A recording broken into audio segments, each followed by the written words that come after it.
Welcome back, gentlemen. I am Jason Abbott. This is the Intellectual Gentlemen's Club podcast.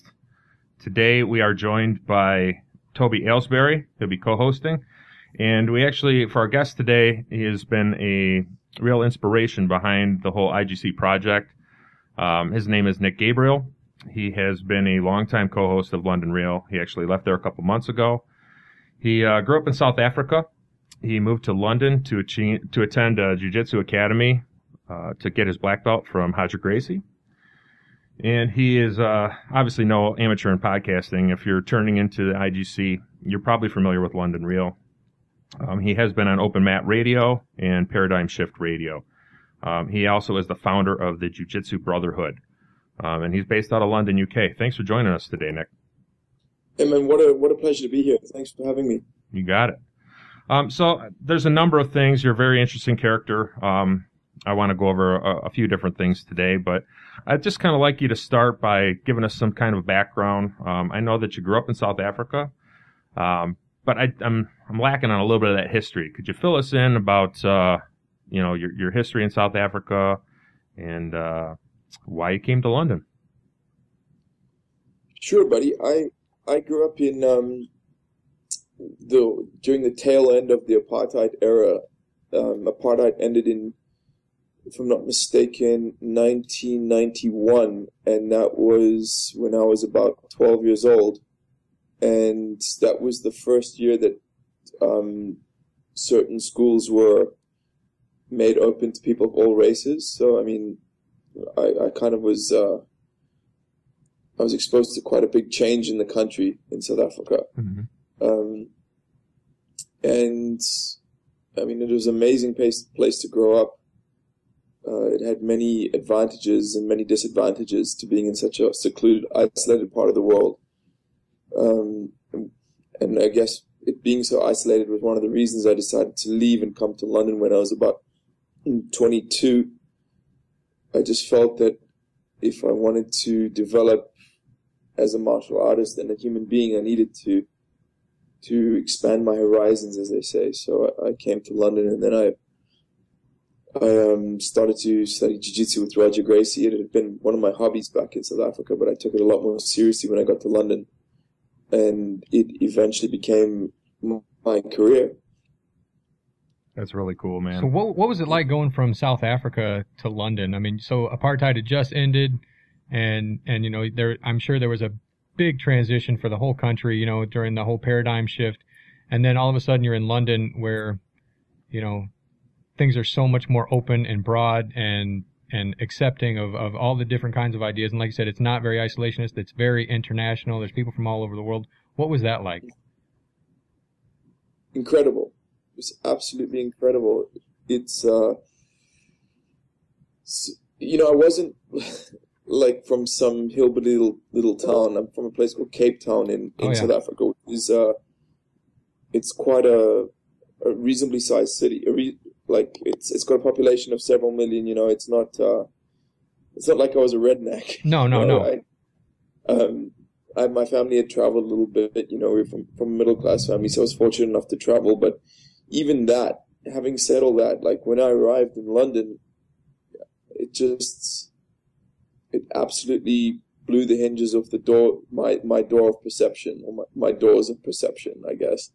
And I was just exposed to so many different things that I didn't even have a concept of when I was in South Africa. And I really appreciated that, and I thoroughly enjoyed it. Right on. Nick, you use the pseudonym Nic Gabriel. Why is it that you use a different name than your birth name, I guess? And does that, in fact, cause any duality with who you believe you are or how you operate with the world? Well, no one's ever asked me that question. The main reason I started to use that Nic Gabriel pseudonym and why I still use it now is I'm working on several books, and I love my surname and the ethnicity and the heritage behind it, but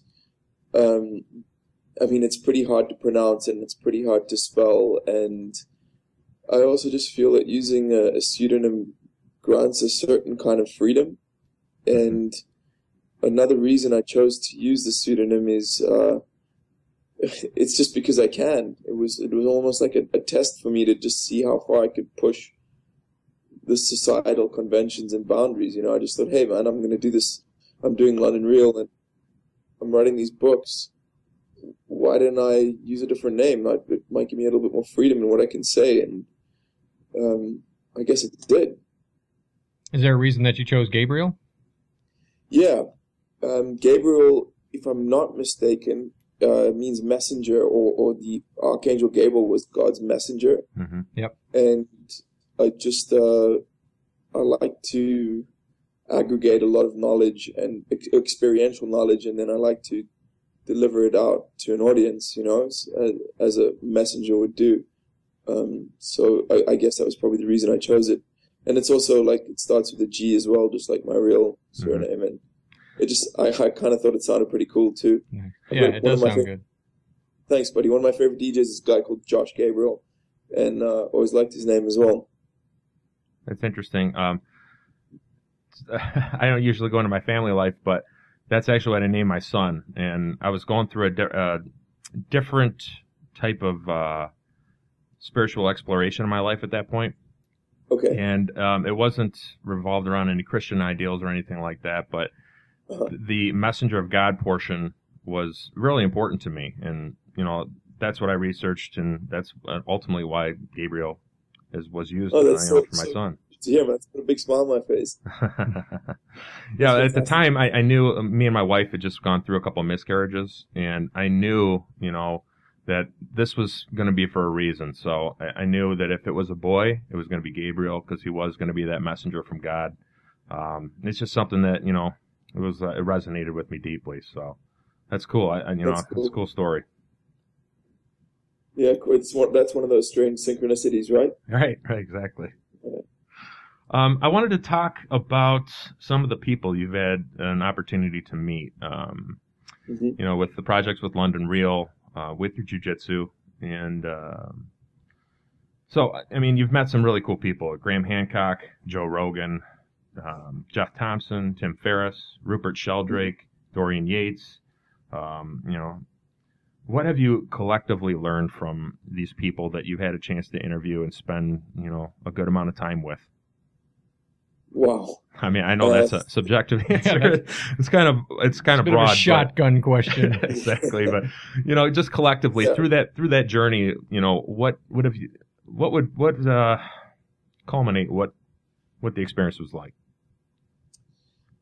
The first thing there's a couple of things that spring to mind when you ask me that question. The first one is, I have noticed quite a overlap in the way these people look at the world. And one of the main things that I see is it's an attitude or a mindset of abundance. It's like there's enough for everyone. And I'd always known that intellectually, but it was only once I'd met all these people and saw how most of them look at the world in that way. That there's so much out there. There's so much wisdom and experience for everyone to partake in, that it was made real to me. It was only after meeting them, I guess. And the second thing, was just how little I know about anything. Isn't that the most humbling feeling? When you meet somebody and you're just like, oh my gosh, I am such a dumbass. Yeah. It used to be like quite difficult for me when I was a little bit younger, and I didn't understand my ego as well, perhaps, or I wasn't aware of my ego. It used to instill quite a lot of fear in me, and also it used to raise like a competitive kind of reaction inside me. But now I find it really exciting to know that all of our limitations, especially in particular when it comes to knowledge and wisdom, are just self-imposed. There is no real limit to what your mind can process, and the paradigms it can accept. Gotcha. I love that you come with the abundance, because I mean, it's very Venus Project-like. It's very Venus Project-like, but it's also, everybody thinks that, the world is just full of scarcity and lack and nobody has enough and everybody's fighting over the same resources. But, it's the people who are really making a difference who come from a whole different mindset, that abundant mindset, that it's not about fear and greed, as economists will tell you, as I've had to learn and had forced down my throat, but it's more about love and learning and sharing. And when you come from that mindset of abundance, that's much easier to do than when you think everything is a zero-sum game and everybody's trying to take what you have. Exactly. And it's that whole candle mentality where if I give you my light, it doesn't make my light go down. It makes the collective light go up. Larger, right. What you give back, you get back 10 times. I see that over and over again, But I would like to make one thing clear. I know my ex-co-host Brian and I, we used to disagree on this. I really do believe that our material resources on this planet are finite. When I speak of abundance, I mean, I know there's still enough for everyone if we manage them properly. And when I was speaking of abundance, I was speaking more of from the point of view of love and success and happiness and joy, which is not to say as I said, I don't think that there's not enough for everyone to go around. I just definitely do feel that our ecological resources are very limited and are in danger of being obliterated. Sure. Let's talk about that abundance real quick. I just kind of want to tap off on that a little bit. When you guys talked with Jacques Fresco, I really like what the Venus Project is all about. I love the abundance theory and the resource-based economy. The one thing that I have a hard time getting over in accepting part of the whole process is the human greed. How do we get over greed? I mean, there might be enough abundance, like, if you're at a place where there's plenty of wood, okay, in a forest, there's going to be greed if somebody needs that. I think it's almost a natural human instinct to say, well, what can I get out of this? And I think it takes almost an enlightened individual to take a step back off of that sometimes and realize that a lot of things are for the greater good. How do we get around greed, with a resource-based economy? It's not something I have the answer to, unfortunately, but my perspective is that greed is a spiritual sickness. And, I mean, certain Native American tribes would, I've mentioned this before in a previous podcast, they would, if they saw one member of the tribe hoarding anything, they would look at him as if he was sick, and they would treat him as a sick person. And the paradigm which is at work today in the first world and the modern world, and has to a large extent infected the third world, it's a spiritually sick paradigm. It's the paradigm of conquer and amass and control and own. And like anything else, there is something to be said for that, for our drive as human beings to better ourselves and, get our own little patch of land and have our own little spot for ourselves and our family and have enough to eat and drink and be provided for. But it's when it kind of tips over and turns into something unhealthy, i.e. greed, that it needs to be addressed. And if you look at the world, I mean, we are very, very sick as a species. We are very sick. One of the things I think about often is, when I take a trip to the States especially, and I'm just assaulted by the intense level of consumerism there, and this consumerism doesn't have its roots in necessity because people are not hungry. People are not. There's not a whole lot of suffering. I mean, yes, there's suffering, but I mean, it's you just. I've said it before on the London Reels, one of the first podcasts we ever did. I said, you walk into Walmart and you just look out on this ocean of shit, You know, this ocean of shit that no one needs, that's been made out of these precious natural resources. And it scares me. It scares me that we're so fast asleep that we don't realize that an area of the rainforest the size of Switzerland is disappearing every year. You know, like 90% of the world's large fish stocks are gone. And what's it going to take? You know, I think we, as a species, we're kind of wired to only really change or take a long, hard look at ourselves when we're met with some sort of catastrophe or some sort of event. Yeah. Well, I mean, you know it. You're being in London. I mean, it's the London Fire syndrome. Everybody knew before the big London fire that the city needed to be fixed, that everything was just going to go up, that it was just a tinderbox waiting to happen, but nobody wanted to spend the money to do it. And then it burnt down, and then they had to redo it. So that's kind of that's how the world is looking at things now. And it's, you know, from an from an economic standpoint, it's all based on competition, like you're saying. And when we get to a place of cooperation, that's where things really start to change. But nobody wants to cooperate because everybody has that, you know, I got to get mine mentality.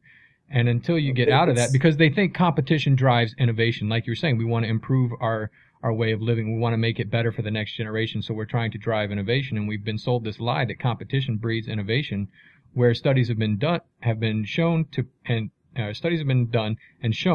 that the more cooperation you have, the more equal people are, the more innovation thrives. And that's that is what we need to get to. And that's how you get away from the greed and the fear of, you know, not having enough and all this other stuff is you got to breed it out, because there are places in the world that aren't greedy. Like you're saying, Native Americans, there are tribes in Africa, there are places in the Far East and in the mountains that there is no greed. They share everything. And I'm not talking about, you know, let's all sing Kumbaya and you know, start why not? You know, living by, you know, Mao's principles of communism and all that kind of stuff. But, you know, there is definitely some room for improvement. And I think there's some middle ground there where we can all have what we need and a little bit of what we want if we just cooperated and stopped, you know, the I've got to get mine before he gets his, or I'm not going to get mine mentality. It's something that's on my mind all the time. I don't know how. I like to think that more and more people are waking up. And again, it is easy for us in our warm air-conditioned homes with food in our bellies and, you know, a roof over our heads. It's easy for us to sit and take part in what is in essence mental masturbation, you know, like, right. Whereas we're not the people who are struggling to, like, you don't know where their next meal is going to come from, or who have to feed a hungry child and they don't have any money. You know, we're not those people. But I still think, as you said, there is definitely room for improvement. This system is not, there's something not right with the world. You know, I often think, I wonder if there are other planets in the universe where, for whatever reason, they're just a certain permutation that just worked properly. Maybe this weird greed paradigm or greed zeitgeist just didn't appear on that planet, and everything just functions smoothly, and it's just a bunch of interconnected communities that just coexist peacefully, and everything's fantastic. That's an interesting thought. Yeah, part of me is like, maybe that's just idealism. Maybe the world is perfect the way it is, and maybe all these horrible things like greed and environmental destruction and poverty and pollution are all just lessons that we have to go through as a species to aid in our development. I'm not sure. Interesting. So we kind of got off on a bit there, and it was very interesting, don't get me wrong, but there's one question I got to ask. As soon as I found out you were a student of Gracies, is, you know, what was it like training with them? Because I almost have them built up in my mind as almost these mythical figures who could just, shoot fireballs from their eyes and could destroy whole populations with, with a their finger. Yeah. I mean, are they real down to earth, or are they, are they kind of, I don't want to say out there, but, what are they like, on a day-to-day basis, and what was it like training with them? Again, they're human beings, obviously. Right. They are human beings that have taken a very specific skill to its zenith, and there's so many members of the Gracie family. I mean, I guess you'd find all different kinds of characters. I don't know all of them. I only know a couple. My teacher, Roger Gracie, is what I believe, a very spiritually advanced person. He's incredibly calm and composed at all times, which is to me one of the hallmarks of someone who's doing something right in their life or on their path.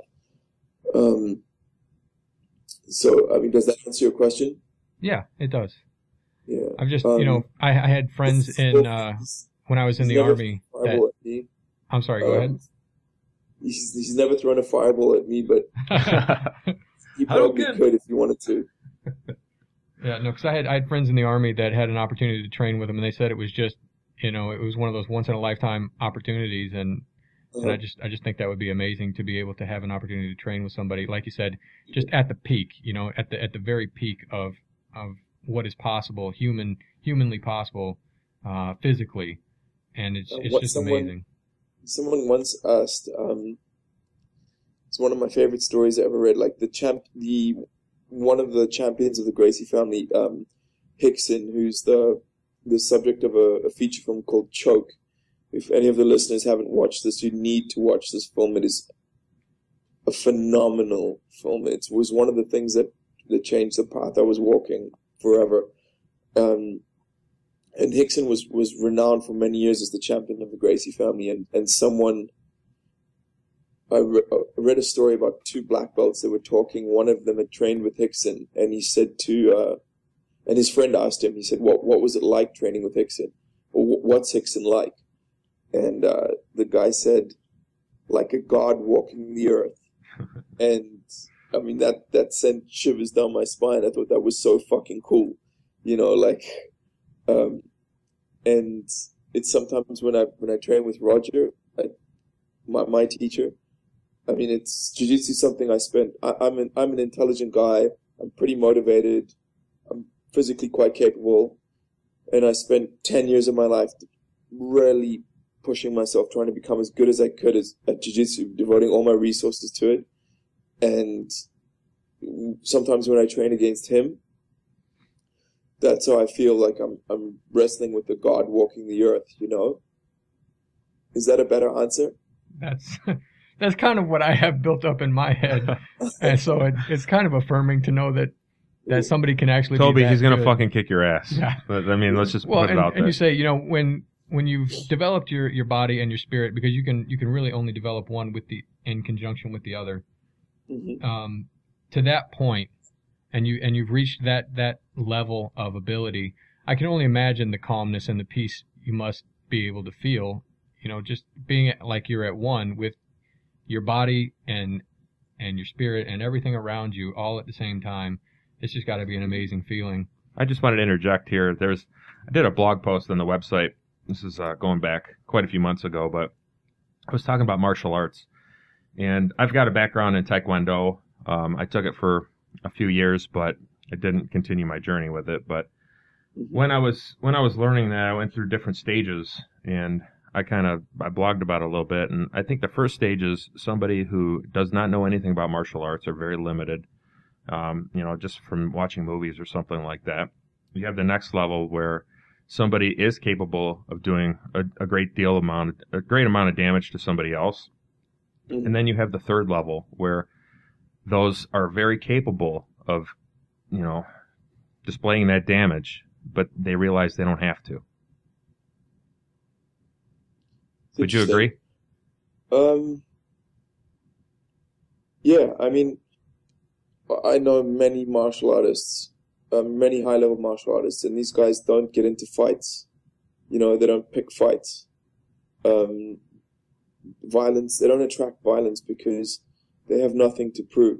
Mm-hmm. I mean, I remember when I was 18 or 19 and, I was not sure of myself or my abilities, and that's when I was like the most bristly, like aggressive guy ever, but now I that kind of stuff isn't a part of my reality anymore, thankfully. And it's the same with a lot of people who've been training for a long time. They don't need to prove anything, so they don't attract violence to themselves. What I can imagine is somebody, a high-level martial artist like yourself, let's say a bar situation where you're out and somebody starts shit. What I can imagine is someone like yourself doing is perhaps diffusing the situation, and if that doesn't work, then inflict the least amount of damage you would have to on a person to get them to relax. I mean, does that sound about fair? I mean, I would love to be able to diffuse situations, but I'm quite realistic. I know that the best form of self-defense in most situations is to run away, and extricate yourself from the scenario, because right. I mean, you can train yourself to an incredible level of proficiency in jiu-jitsu and boxing and wrestling or whatever, and some thug could end your life by stabbing you in the throat with a broken bottle. So I think there's this kind of this error in we were all like brought up on these martial arts films to believe that martial arts could make an individual invincible, like Jean-Claude Van Damme, Bruce Lee, or Steven Seagal. These guys are all pretty much invincible in those films. But unfortunately, the reality is that violence encountered in those scenarios is often incredibly brutal, ugly, and of short duration. Yeah. And that's what I was going to say. It's all so quick. Yeah.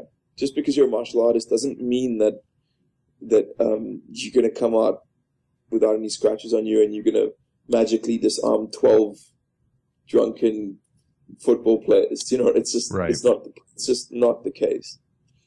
Gotcha. Just continuing with the jiu-jitsu, can you tell us what sets the Jiu-Jitsu Brotherhood apart from other schools? What's your theory behind your set? Buddy, so have you ever done any jiu-jitsu? I have not. I have a buddy who tried to get me to roll with him for years now, but I just have not. So I was at a party on Friday night with a friend of mine I hadn't seen for a while, and he and I just started. We didn't really know anyone else there, but we started talking to each other, and it's just an understanding that jiu-jitsu guys have that I can't even explain what it is. It's this.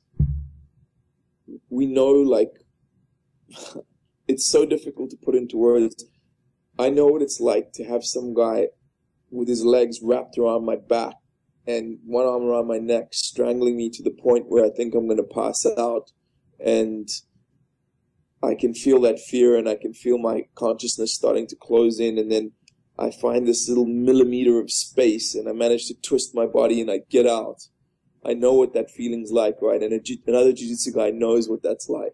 Sure. We're part of this brotherhood. It's sure. Like and not many other people can understand that unless you've tried it, And I'm sure there's probably like a 10-pin bowling brotherhood or a skydiving brotherhood or whatever. But my brotherhood at this point is the Jiu-Jitsu brotherhood.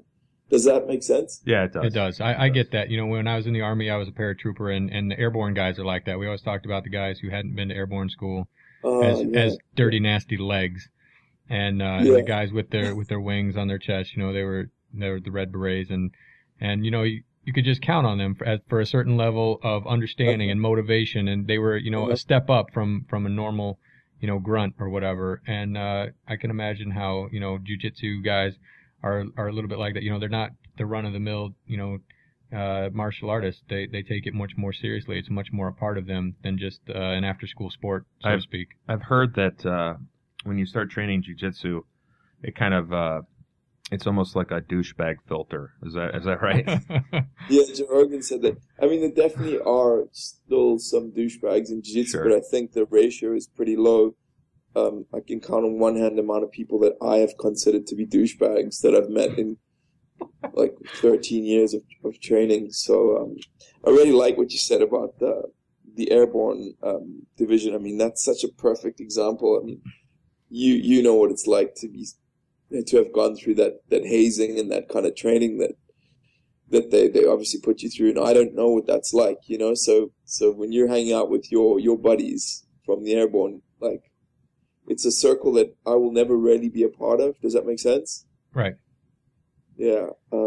Yeah, it's, you know, when you're standing around and even if there's somebody, you know, that's airborne that you can't really stand, and then you're up against, you know, guys who aren't airborne, all of a sudden your worst enemy becomes your best friend. Right. And it's that mentality, you know, it's kind of like, you know, the band of brothers. I mean, they talk about, I hear people talk about that a lot, but there's an understanding there. There's an unwritten and unnecessarily spoken rule that we're gonna watch each other's backs. That makes a lot of sense to me. It's it's a kind of it's one of the bonding processes that men should go through. You know, if you don't, I really feel for men that don't have that in their life, that don't have like their jiu-jitsu brothers or their army buddies or whoever it is. It's like, it's those rites of passage, right? That make you a man, that says, you know what, I've done it. I've been there. Yeah. I've accomplished something that was harder, that not all men can do. And some that try fail. I mean, there are plenty of paratroopers in the Army, and they graduate a lot of people every week, but it is really not an easy thing to get through. It takes a certain amount of commitment to get yourself physically prepared. And it takes a certain amount of mental dedication to say, you know what, I'm just going to walk right out of this airplane.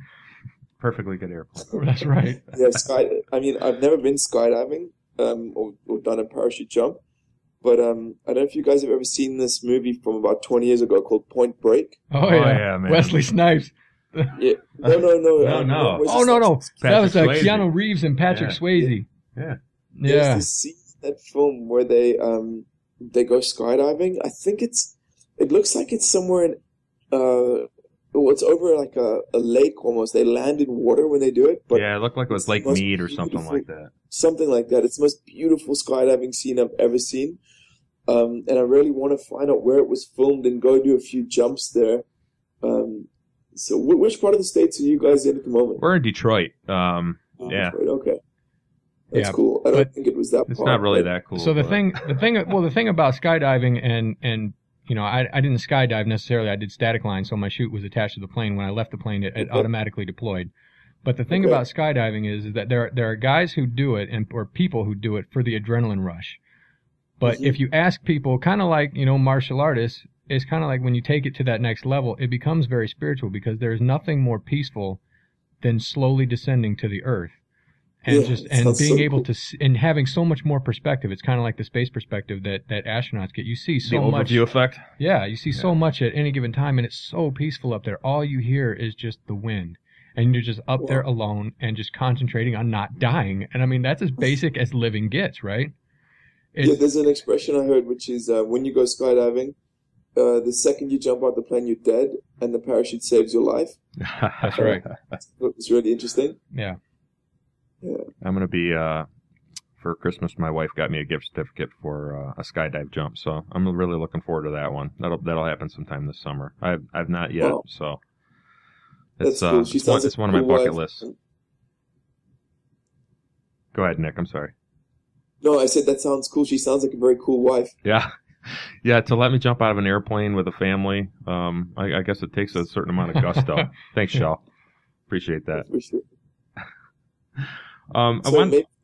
Maybe you could tell me a little bit, Jason, about a little bit more about the Intellectual Gentleman's podcast and what you're planning to achieve with it. You know, I don't really have. It's been like kind of an organic type of growth pattern. I started listening. I had a buddy turn me on to Rogan, and it just kind of really snowballed from there. After Rogan, I got tuned into London Real, and then I started listening to Bolelli with the Drunken Taoist. Brian Callen. There's a lot of different podcasts out there I started listening to, but where it all really stemmed from, and if you guys haven't been to the website and looked under the info, it was me and a buddy or a couple buddies just got together once a week. We're having a couple beers and just shooting the shit like we are today, talking about life. And we called it the Intellectual Gentlemen's Club just as a joke. It was like a gag. So what we pictured was, the Harvard professor, no offense, Toby. None taken. Some kind of professor with, a smoking pipe and, the tweed jacket with the monocle and, a glass of scotch in his hand and just, like the elitist attitude that, thinkers can only think and things like that. And I think that everybody has the opportunity to think, and that's why I like the free thinking movement, and I think podcasting is a great way to get your point across because you don't have to deal with the bullshit FCC. You don't have to deal with any kind of restrictions or censorship. And, you put out free content, and if people like it, they tune in. If not, then, whatever. So I started doing a blog, and I just felt like this drive inside of me that I needed to do a podcast.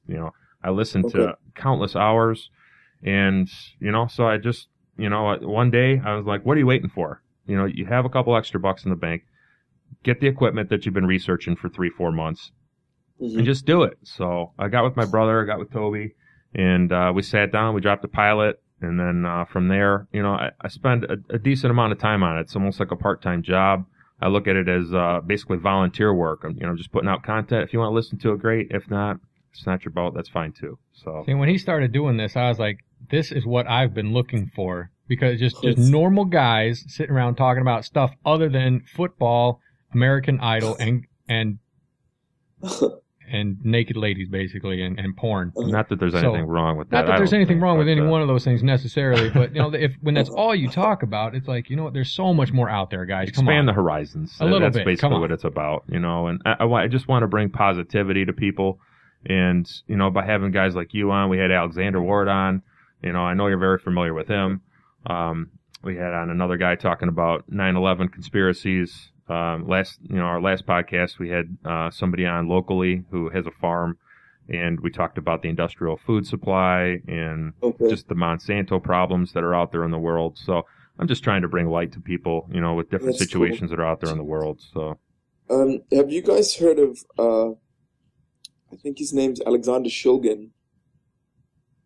He was the person who he popularized MDMA. I think. No, I'm not familiar with him. But I know MDMA is very popular here.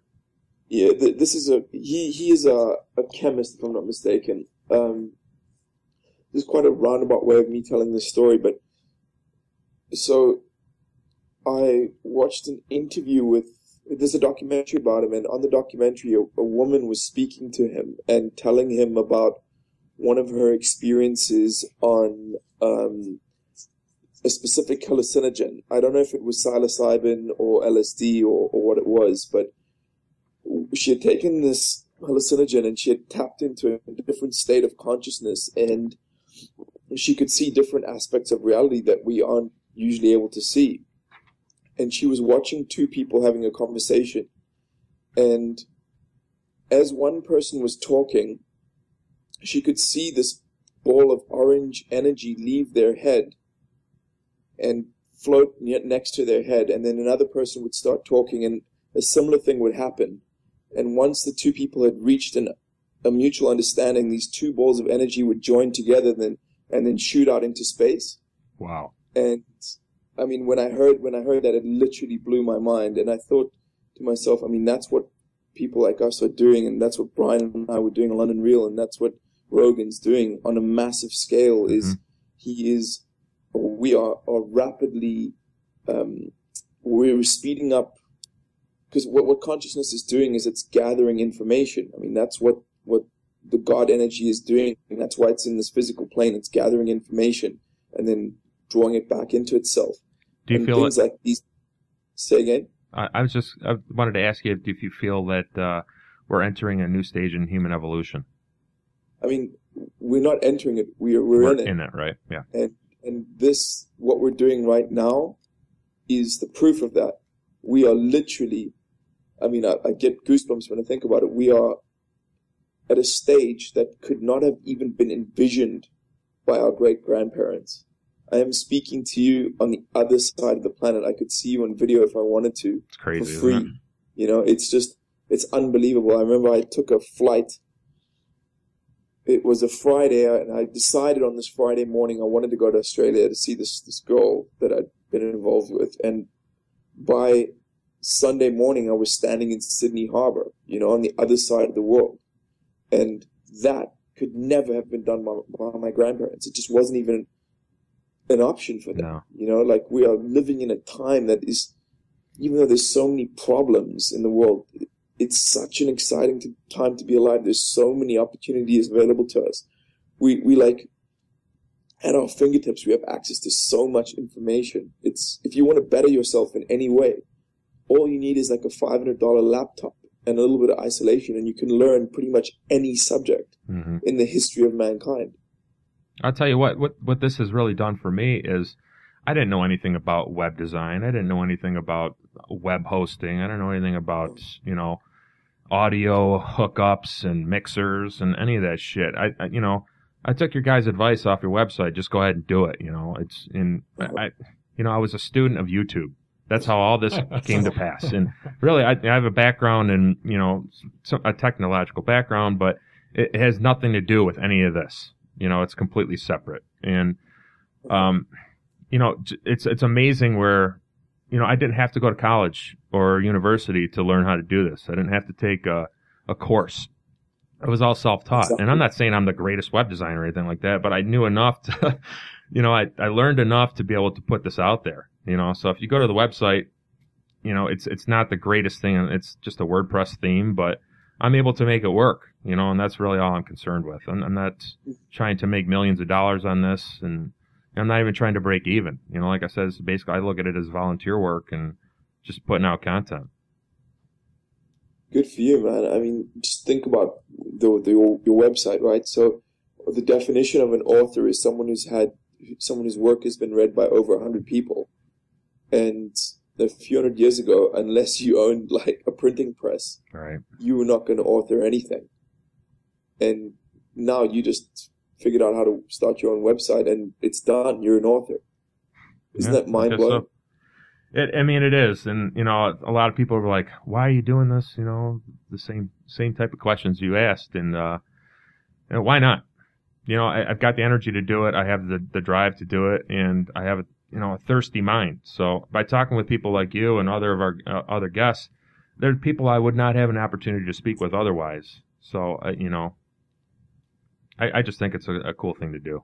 That's what it boils down to. For sure. Cool, man. Well, I kind of want to move on here, and there was a few other things I wanted to talk to you about. I don't know if we're going to have time for everything, but I wanted to talk with you a little bit about meditation and yoga. Okay. Now, I know I've heard you in the past talk about how you wanted to become a yogi. Now, is this something to supplement your jiu-jitsu, or is this something completely different? I'd imagine or are they one and the same? They're probably complementary, right? It's kind of two different activities that help bring out the best in each one. Definitely. Toby's is 100% correct. I actually have this expression which I've been using more and more, which is that jiu-jitsu is just combat yoga. I really believe that. And I'm training really hard now what I'm trying to do is fuse my understanding of jiu-jitsu and with my understanding of yoga, although my understanding of yoga is lagging far behind. But eventually there will be so much overlap between the physical shapes and patterns my body makes in jiu-jitsu and the same ones that my body makes in yoga, that the only difference will be that the one has a partner and the one doesn't. Does that make sense? Yeah, it does. Yeah, it's a little bit abstract, but yeah, I mean they're both very complementary. Like they both focus on the kinesthetic awareness, that being inside your body, and that understanding of the breath and the control of the breath and the single-mindedness aspect of it, like being able to focus your mind on a specific task, which I feel is becoming more and more difficult in today's world because there's so much distraction out there. I was, I spoke about this a couple times, but I think I know that the most significant change that I have made in my adult life is making a commitment to meditate daily. And Oh, wow. You do that? I've been doing it for over a decade now. And, I've kind of amazing. gone off and on at times, but really within the last 4 or 5 years, I probably missed maybe a total of 5 or 10 days. So I find it very important incredible. when I wake up, as part of my daily routine is just incorporating that 15 to 30-minute meditation session. Sometimes I do it at night before bed as well, but it really gave me a different perspective on what life is, and that I'm not just a meat sack. I'm the observer behind that meat sack, and even deeper than that, I can observe the observer. So it puts me in touch with a lot of different things that I would not have ever had insight to. I'll just be sitting there sometimes and thinking about stuff. Other times I'll just be focusing on the breath. Sometimes I'll do a mantra meditation. There's a variety of different things I do. I find one of the most powerful meditations that I do is a death meditation, where I try and realize, I'm going to die someday. Everybody's going to die. You're not going to get out of this life alive. So you have to focus on the moment at hand. The past is gone. The future's not here. Focus on the now. This is the only moment we truly have. So true. Well, you've been meditating for 10 years. I've got so many questions about that, because it's only been something I've been doing for about 2.5, 3 years now. And just like you, I've noticed profound changes. I guess my first question for you is, are the changes, what's the word I'm looking for? Are they exponential? Is it becoming better and better each year? Are they like snowballing, or did you reach a plateau? Or I think because I find the more I meditate, the happier I become. Yeah, and I'm wondering if that's ever going to level off. Well, I don't know. I feel I have so much to grow from. We were talking about earlier, I think it was Socrates or Plato who said something along the lines of, I know that I know nothing. And every time I think I know it all, or go down that path where, okay, I got to figure it out, I don't have it figured out, because I'll get another insight or some type of tap on the shoulder from an individual, or just a thought that brings something completely new to light. It's something that there's not an end game for me. It's always about improvement. It's always about, and it really started to calm myself, but it's done so much more for me. It's really put me in touch with, a lot of my feminine side. It's given me a lot of insight about, how I treat people, how I treat myself, and how I treat the world around me. So I try not to broadcast it so much. If people ask me about it, then I absolutely will talk about it. Okay, fair enough. But I don't try to force it on so many people anymore as I once did. Do you ever see some of your friends who are just struggling for whatever reason, and you just know that if they just sat down for 20 minutes every night and meditated for a couple of months, it would just make everything okay? Absolutely. It's just so hard in this world, right? To just be still. You have to set aside time, and you have to, you have to dedicate yourself to it, because anybody, I challenge you out there, our listeners, if you've never meditated before, sit down, close your eyes in a dark spot for 5 minutes, and try not to think of an elephant. You're going to think of an elephant right off the bat. Your thoughts roll through your mind. The greatest part for me about meditating is, or the greatest insight I think it is when somebody can sit down, is you're going to be aware of that egoic machine that is constantly feeding you bullshit. It's your own bullshit that it constantly feeds off. And I'm guilty of it all day. It's, as soon as sometimes I get up for meditation after 20, 30 minutes, and, the kids are getting ready for school and whatnot. And, it's like, why can't I be in peace all the time? Well, that's not the way things work. you have to accept everything as it is. You know, the idea for me with meditation is to give me that baseline for the day, you know, so I can start it off correctly, you know, and not walk out the door all pissed off. And I'm not saying that sometimes I don't walk out the door pissed off. You know, I'm not this great enlightened yogi. You know, I'm a normal guy and I just try and do improvements on myself. But, you know, it works different for everybody. Some people, well, I can't concentrate. I get a headache, you know, Hard. I can't find the time. And it is hard. It's hard. I mean, I've tried. I don't know how many times I've tried to start meditating, and I'll do it for a couple of days, and I cannot quiet my mind. I mean, it is so hard. People think that sitting and meditating is like laziness. They equate it with laziness, and it is so far from the truth. It is one of the hardest things you will ever be able to do. To be able to. But the thing is, Toby, if I could maybe offer you Yeah. a slightly different perspective, is that when you say it's so hard, I completely understand that difficulty in stopping the chatter of the mind. But what I came to understand is that it's not something that you actively do. It's something that you get out of the way of. I mean, that state of no mind, of just quietness, is the natural state. And it's the monkey mind that has been conditioned to be chattering all the time. And if you just make the commitment to sit for a specified amount of time, and it'll definitely have to be longer than 5 minutes. If it's like, I guess 20 to 30 minutes would be a better start. If you just sit every night for 28 days like that, if you have the discipline to just sit down, don't worry about quietening the mind.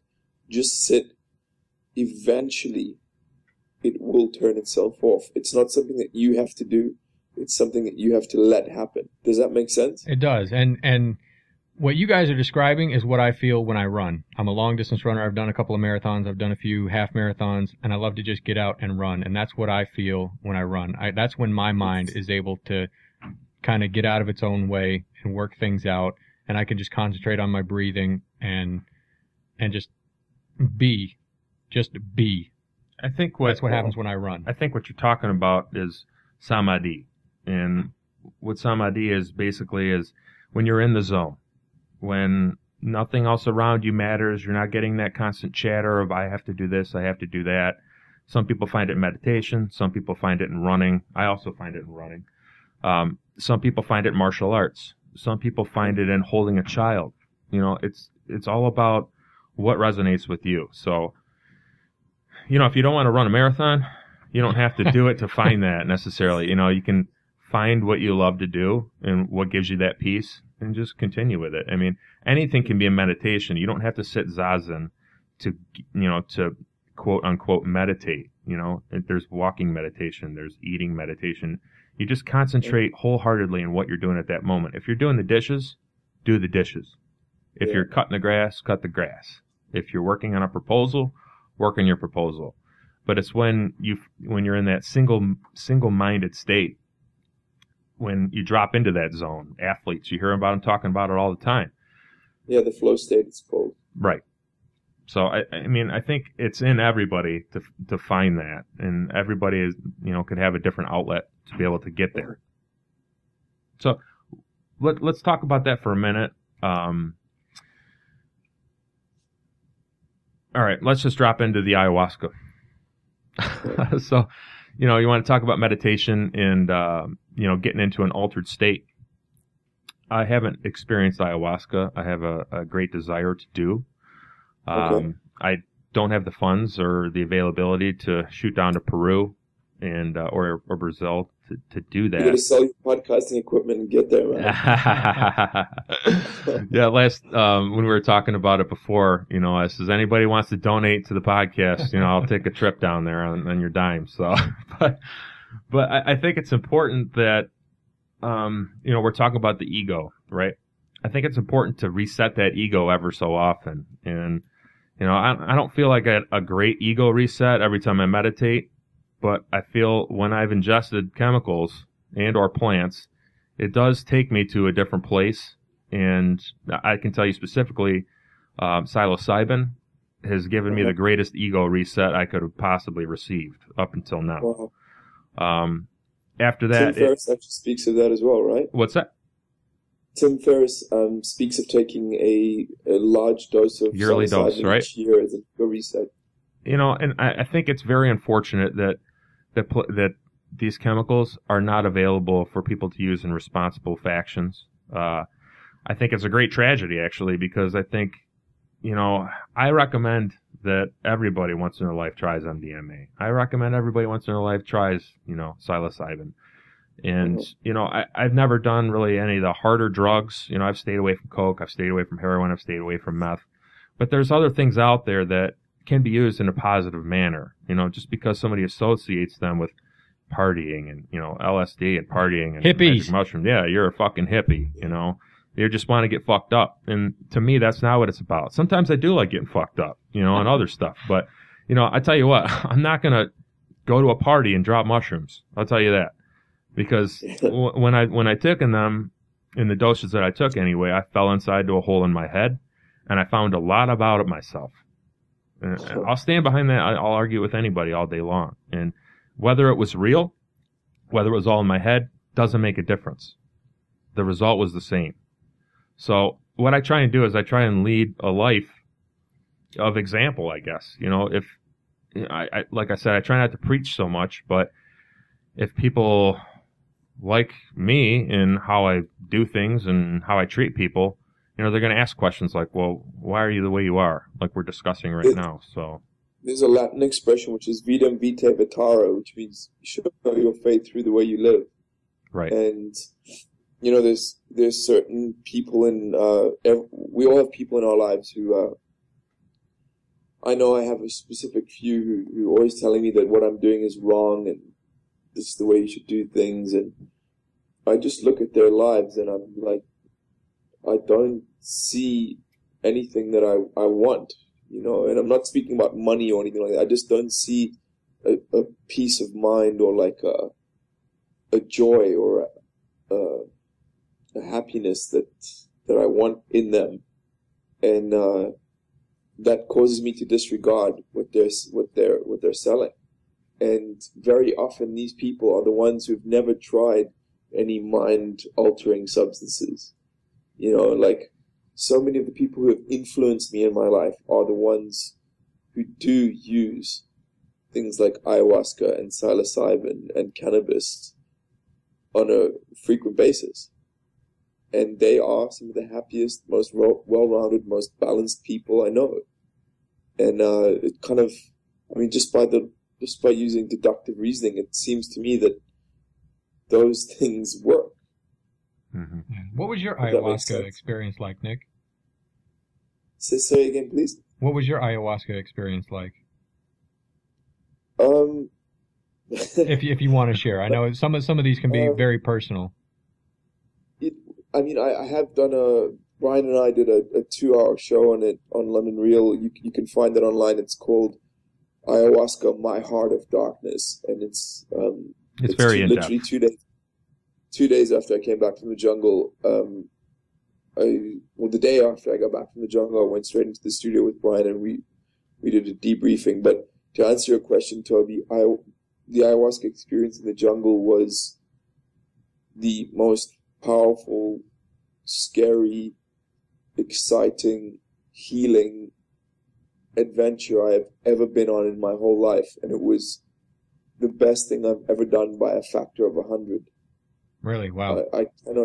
It was a rebirth. I cannot even put into words how incredible it was. Now, you know, just from going back and listening to you on London Real, I know that you did it in the city of London, and you also tried it in the jungle. So, What was the primary difference between the city and the jungle? I mean, did it give you the same type of effect? Did you think? I mean, obviously, set and setting's got to play some part in that, correct? Definitely. I mean, I don't have any proof to back this up, but I had been told that when you take an entheogen on its home turf, the effects are exaggerated or multiplied. And ayahuasca is from the jungles of the Amazon, and that's where I took it. in the same way you could take San Pedro up in the mountains. I don't know, it grows in some specific mountains in Central America, if I'm not mistaken, and that experience would be amplified there because it's on its home turf. The reasoning, I don't exactly get it. Apparently it's got something to do with the energy matrix between the earth and the plant or whatever it is. I have no idea. But it was definitely way stronger and more intense in the jungle than it was taking it in London. I gotcha. I mean, that makes perfect sense, especially that, the culture down there is so accepting of it. And, they have a freedom down there associated with it. I'm sure that, if one takes it in the city, obviously you have the distractions of the noise and whatnot and the concrete jungle that you're in. But when you're, like you say, when you're in the home turf, I would think that the shamans would be very experienced with that, being that it's been passed down for countless generations. Well, Jason, I also found that I at one point in the final ceremony as well, I literally I could feel the jungle, like the spirit of the jungle. It had kind of taken on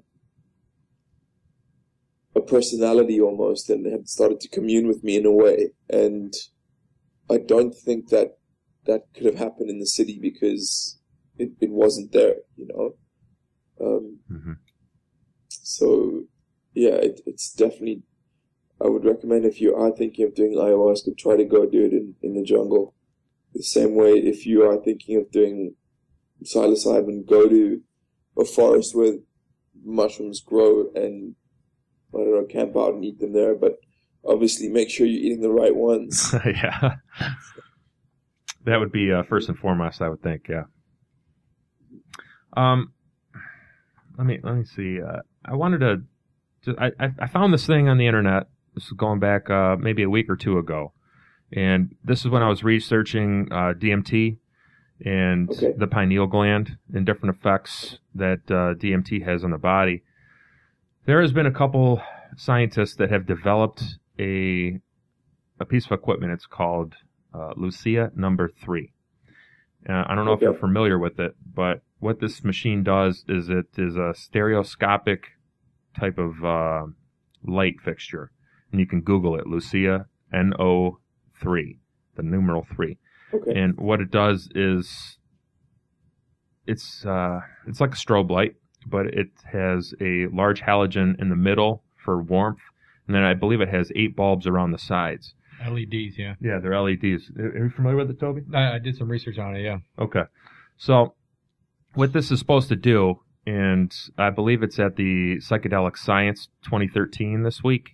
They're doing an exhibition with it, but what this does is it can induce an altered state. And I've got to get me one of these. Yeah, well, that's exactly what I said. I've been trying to find the closest place that has it to me is in New York. But they actually do have one in London. I wanted to let you know about it. But what this does is fantastic. it can induce a transcendental state where it's on YouTube and everything where the guys are doing it, and it has all kinds of people testing it out and things like that. It seems to be legit to me. I haven't experienced it personally, but as soon as these flashes are taking place, these people with their eyes closed, they're looking around like they're in a different place. They're telling you that it takes you to a different place. It takes you outside of yourself. It's something I would really like to experience. I know that there's a place in London, and they have a Facebook page. I believe it's called Light Eye Mind, like LEM, like REM, like Rapid Eye Movement. So you might want to check that out. I mean, did you say it was called Light Eye Mind? Light Eye Mind. Okay, I'll be as soon as this recording is done, I'll be checking it out for sure. Yeah. If there was one in Detroit, I would have already been there. A couple weeks ago, I went to a place called Great Lakes Flotation, and they have isolation tanks there. So I know you've had an experience with that. When I went in there, I did it for an hour. Next time I go, I'll be doing it for 2. And I would like to sit down with the owner as well, and maybe we could drop a podcast. I've been talking with her a little bit. That's cool.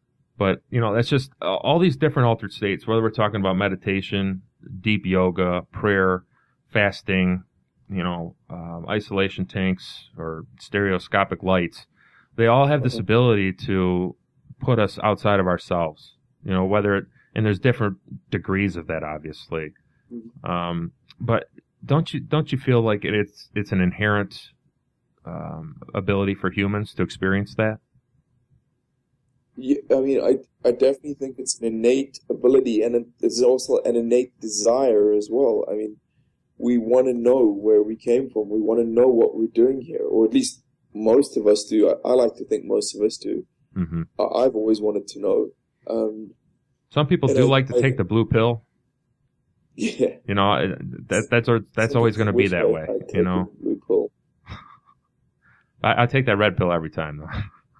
Yeah, I guess you're right, but there are some times when, I just look around at the madness that is the world, and I think, fuck, I wish I'd just stuck with the blue pill. It would be much more comforting, wouldn't it? Yeah. It would be much more comforting to think that if you just followed all the rules and did what was expected of you, you'd live your 75 years and then die and find yourself on a big white cloud in the sky afterwards. Jason and I were talking about that. The case. We were talking about that before we got started, and so once you go down the rabbit hole, there's really no going back. There's no going back, dude. No. There's just no going back. I wouldn't want to go back either. Yeah. There's not anything that I would, there's certain regrets that everybody has in life, but, experiencing these things that I've experienced, as horrible as, a couple of times have been, I wouldn't want to take it back. It's shown me insights that can't be reversed. So that's kind of how I feel about it. I agree with you completely, Jason.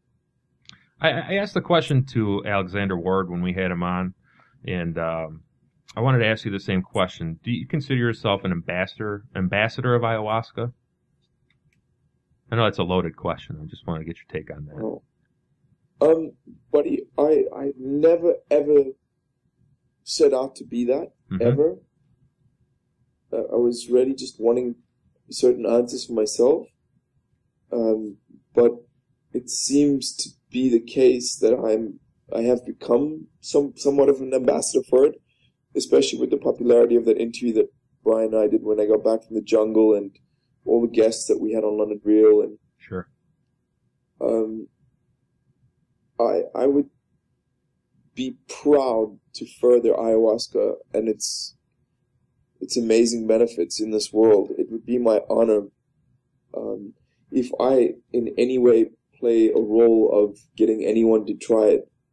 I consider that to be a victory and something that will improve the state of the world, because I truly believe deep down in my heart and soul that ayahuasca is a gift from God that was put on this planet to help us with healing, to help us with our own evolution, to help us with our own understanding. So if people like you are saying that I'm an ambassador for ayahuasca, I'm happy to hear that. What would you say, that being said, what would you say is the most important thing that everybody should know about ayahuasca? If there's one thing that you had to get across to our listeners, what would that be? If you do it, treat the plant and the ritual with the sanctity it deserves. It's not like popping a pill at a dance music festival. It's not like smoking a joint with your friends. It's a serious undertaking that requires a lot of self-reflection, a lot of dietary restriction, and a lot of reverence when you approach it. And it's like a fire. If you mess around with it, you will get burned. You have to know why you're doing it, and you have to approach it with humility. I would say that's what I have to say. Cool. I know that you got to get going here in a minute. I just wanted to touch on one more thing with, Sure. You just brought up the diet.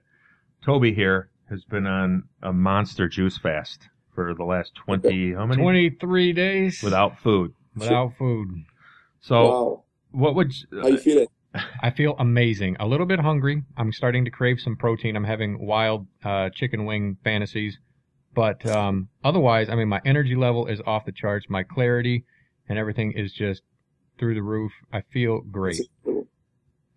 I know when you and Brian were talking about ayahuasca, there was a certain diet where you guys were not taking salt, not taking sugars. What kind of dietary recommendations do you have for ayahuasca? But besides that, what's your normal diet like when you're training, and what kind of supplements, if any, do you get involved with? Wow. Body diet and nutrition and supplementation is something I'm very interested in. It's something I've paid attention to for as long as I can remember. When I was a little kid, my mom, we had a house guest who was an old man by the name of Dr. Boris Chato, and he had founded a health retreat in Cape Town, or just outside Cape Town. And he one day sat me down like as a favor to my mom, because my mom had welcomed him into our home for 2 weeks. He had just stayed there as a guest, and my mom asked if he would like give me some insight into nutrition. And he sat down and he told me about a study that was done on rats, and there were two control groups. They fed one control group on the standard American diet, the SAD as it's known, which included margarine and French fries and some candy and hamburgers and large amounts of corn syrup. Yeah, I guess it obviously included that. And the other control group, they fed fresh produce, and I think, if I'm not mistaken, there was some raw meat as well involved in that. And the one group of rats that was given the SAD diet was sickly and malformed and had developed tumors, much lower life expectancies, as you would expect. And the other group thrived, and that made a huge impact on me. It was a very profound event in my formative years, and ever since then I've been interested in nutrition, and I've always instinctively believed that if you eat properly, a lot of illness can be avoided. And when I say properly, my instinct tells me that is things that are as close to the way nature designed them and prepared them as possible. Because I do believe that our species are hunter-gatherers from an evolutionary perspective. And I think that we were eating meat and certain berries and vegetables and nuts that we could gather, and nothing else really. And I think that our deviation from that has caused a lot of degeneration physically to our species. Does that make sense? Yeah, I agree 100%. Yeah. So with regards to my diet, I mean, I don't follow any particular diet, but I always ask myself the question, where did this food come from? How far is it from its natural state? And also, what is the intention with which it was prepared? And if it doesn't fulfill any of my criteria with regards to those three things, I just won't need it. So basically, you're saying that you'd rather eat an apple than drink a glass of pasteurized apple juice? Exactly that. Okay. And I'd also rather eat an apple that my buddy grew on his farm and gave to me in an act of kindness than an apple that some Monsanto farm has sprayed with pesticide and put through a bunch of processes. I subscribe to the same ideas, and I feel that it's very unfortunate that, you know, in the Western world here where we live, you go to the grocery store, you're going to find a bunch of bullshit. You're not finding good food, like we talked about it on the last podcast. If you go to the grocery store, what I've heard is to just run around the outside rim where all the coolers are, where you have, and stay away from the middle where there's all the crackers and cookies and pop and soft drinks and all that bullshit. You know, try and get it to that natural state. You know, it's very difficult to do, especially like when Toby and I travel sometimes on business. It's very difficult to get a decent meal. How have you been doing all the juice fasting? When I was down in D.C., I had a Whole Foods right across the street from me, and I was able to get straight from the juicer juice. So nice. it was great. But I actually got I got a little bamboozled. I went to an Indian restaurant for a business lunch, and I asked them for juice, and they said they had mango. And I said, okay, I'll take that. And I love mango, so I was like, this is gonna be great. And it was more of like a yogurt. So I had dairy for the first time in 22 days, and it didn't sit well, my friends. Yeah, I bet it did. Wow. That's interesting. My new thing now is, I know it's difficult, especially because I travel so much. I know it's difficult to find wholesome, high quality, high energy food. And if it's not available, I just won't eat anything. I'll just fast. Because I believe fasting is a spiritual discipline that has many mental and physical and obviously spiritual benefits. So if I'm on a flight and I forgot to bring myself a decent snack or a decent meal, I just will drink water. And that's been working for me. I think we'll get a 3-way fist bump on that one. Yeah, I think, you know, fasting has been a huge part of my life, both spiritually and physically.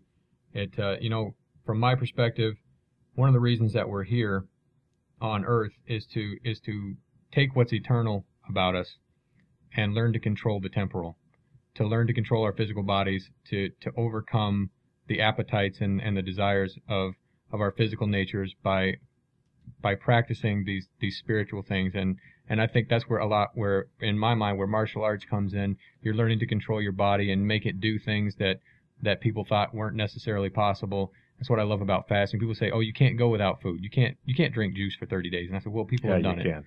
And let me tell you, I'm going to do it. And so, but for a lot of people, how the spirit, we need to train our spirits to overcome our physical bodies, and the mind and the spirit are so much stronger than the physical nature. And when you learn to control your body rather than have your body control you, it's an amazing feeling to have that kind of power over your physical nature. I really appreciate the sentiment, Toby. That's very cool. I agree with you 100%. Cool. Nick, I think we're going to try and wrap it up here. I realize that there's quite a time difference here, and I appreciate you, spending the time late at night like this with us. I just wanted to break down a couple things. I wanted to thank you, Nick. Obviously, you're a really cool dude. I appreciate you doing this and spending the time with us. It's been a great conversation. It's been such a pleasure. I can't wait to listen to it when I'm editing and just dive a little deeper in and see what kind of juice we really got into today, because I kind of get lost when I'm in the middle of the podcast here.